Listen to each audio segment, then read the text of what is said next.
Welcome back to my channel. Ayan, magluluto tayo ng upo. Ayan, may sibuyas, kamatis, bawang. Ayan, upo. Slice na natin, guys. Ayan, unahin natin ang kamatis. Siyempre, nakugasan ko na ito. Slice na natin.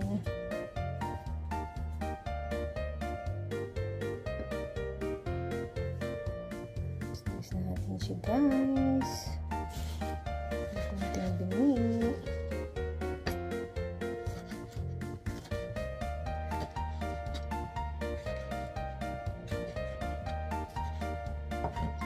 Kamatis.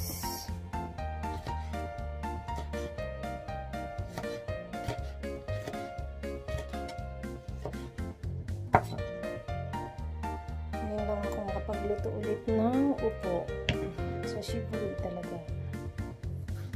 Maraming kamatis, mas maganda sa katawan.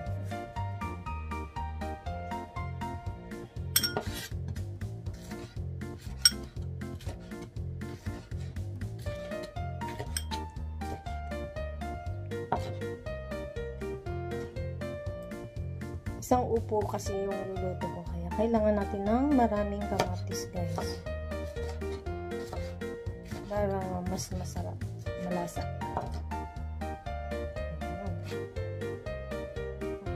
Ang kamatis. The next is sibuyas. Balatan natin ang sibuyas.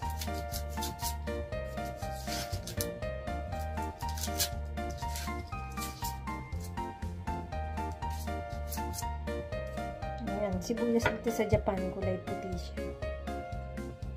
Slice natin, guys.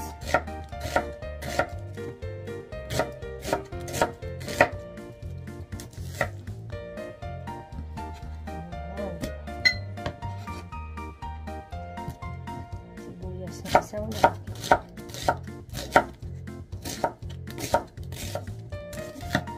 Yan, sa kamay, guys.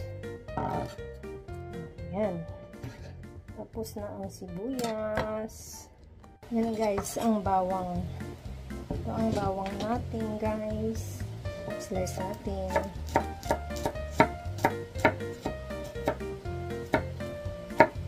Kung maraming bawang, kaya dinamihan ko siya. Maganda rin sa katawan ng bawang, kaya okay lang na marami yan.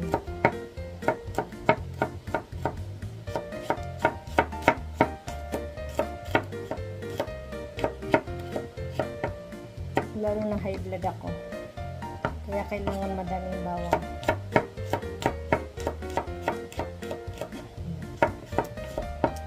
Mayaman kami sa bawang, charot. Kaya dinagamihan ng bawang kasi mayaman sa bawang. Char.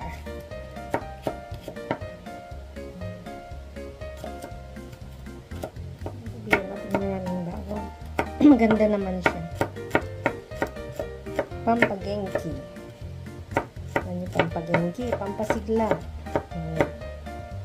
Maraming bawang. Pampasigla.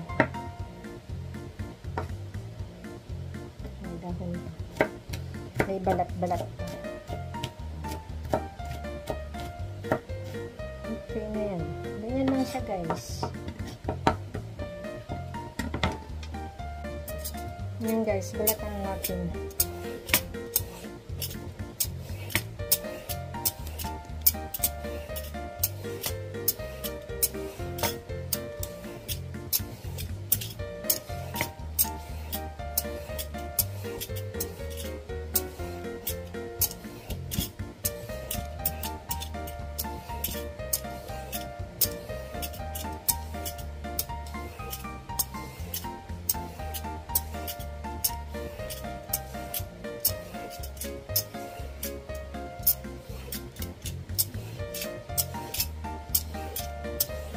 Malambot pa siya, guys, kasi masarap to.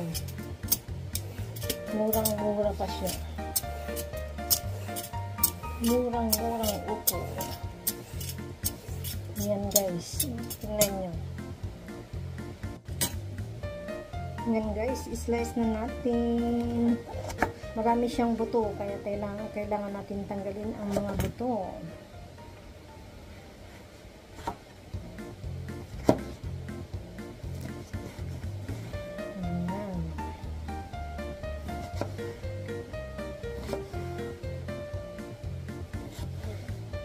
Tanggalin pa natin ang mga buto, guys. Ayan.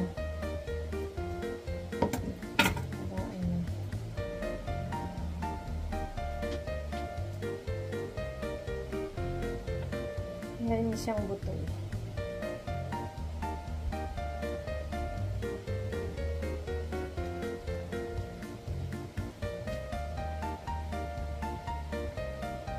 Ganyan siya, guys. Ganyan siya pag nawala ng buto. Guys, natanggalan ko na ng buto. Slice na natin. Ayan na, guys. Na-slice ko na siya. Ang upo. Ayan, ganyan ang pag-slice ko. Pero depende sa inyo kung anong gusto nyong slice ng upo. Ayan, may sibuyas na ako dyan. Bawang, kamatis, at sardines. Ganito ang gusto kong ilagay. Yung green tsaka yung red. Para hindi siya ganong maanghang. Sakto lang.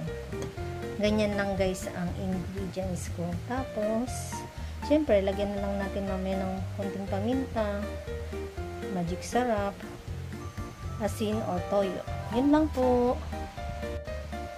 Ayan, tara guys. Samahan nyo ako magluto. Gisa na natin. Ayan guys. Lagyan na natin siya ng mantika.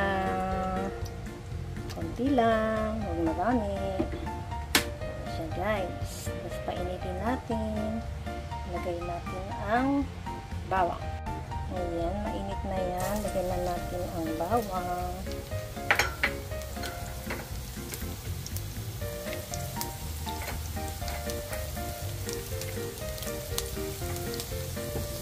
Lagyan natin ang bawang. Tapos, isunod natin ang sibuyas. Next is sibuyas.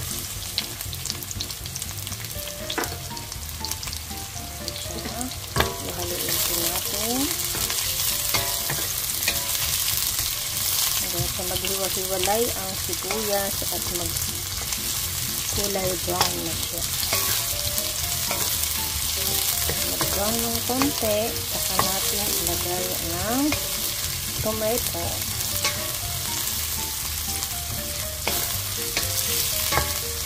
Haluin lang natin. Ngayon guys, pwede na natin siya lagyan ng kamatis.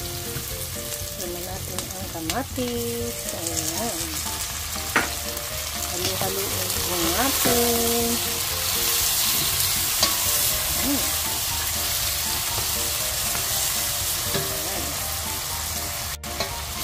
Ayan guys, maluluto na ang kamatis. Pwede na natin ilagay ang upo. Ayan. Lagay na natin yan. Marami po ito. Pero pag naluto yan, so konti lang yan. Ayan. Pinalabit ko na lahat. Ganyan ang pag-slice ng upo na ginawa ko. Pero ayan, depende po yan sa inyo kung ano ang gusto nyo i-slice. Masyadong pino, medyo malalaki ang hiwa. Nasa inyo po yan kung ano ang gusto nyo size. Pero ako, ganyan na. Ayan, halo-haloin natin guys. Tapos, pagkahalo niya, takpan muna natin. Takpan natin. Lutuin natin siya ng 2 to 3 minutes. Para lumambot muna ang upo. Lambutin natin ng konti para maluto siya. Siyempre, wala siyang sabaw. Pwede natin siyang lagyan ng konting tubig lang. Yan guys, lagyan ko siya ng konting tubig para maluto siya kasi mamaya magsasabaw pa yun. Hindi pwedeng marami ang tubig. Ayan. Takpan mo natin dyan. At maghintay tayo ng 2 to 3 minutes. Ayan guys. Ayan guys, buksan na natin. Ayan. Haluin po natin guys. Ayan. Medyo luto na siya ng konti. Pero hindi pa as in talagang malambot siya. Pero pwede na siya. pwede natin ilagay ang sardines. Pero parang matigas pa ng konti. Siguro isang minuto pagkalagay natin ng sardines. Lagay na natin ng sardines. Ayan.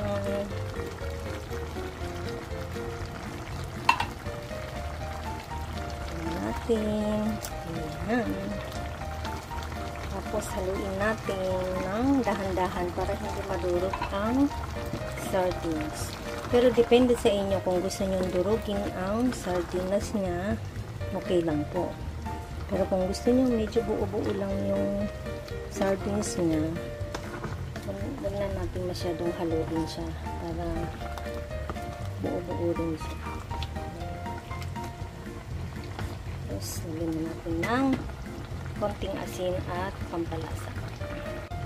Yan guys, wala kasi akong patis kaya asin na lang ang ilalagay natin. Konti lang para hindi siya maalat. Tapos ito ang pampalasa ko dyan. Tapos lagyan nyo ng paminta kung gusto nyo ng paminta. Kung ayaw nyo ng paminta, okay lang naman. Ayan, ganyan lang. Tapos halu-haluin na natin. Ayan, maghintay lang tayo ng 1 minute. Ayan na guys, ready to eat na. Ganyan kasimple ang magluto ng ginisang upo na with sardinas. Okay guys, patayin na natin ang apoy at kakain na tayo guys. Ayan guys, tikman na natin kung masarap ang ginisang upo with sardinas. Kain tayo guys. Ayan guys, kain na tayo. Ayan. Itadakimasu. Manapin siya guys.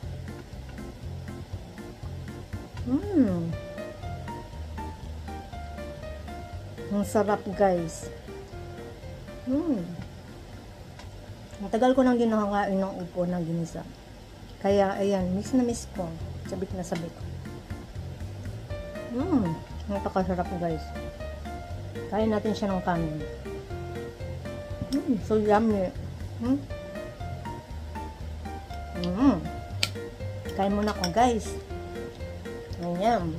Don't forget to subscribe my channel and click the notification bell all para lahat ng aking video ay inyong mapapanood at masusubaybayan. And don't forget to like. Nandito na lang. Thank you for watching. God bless. Bye.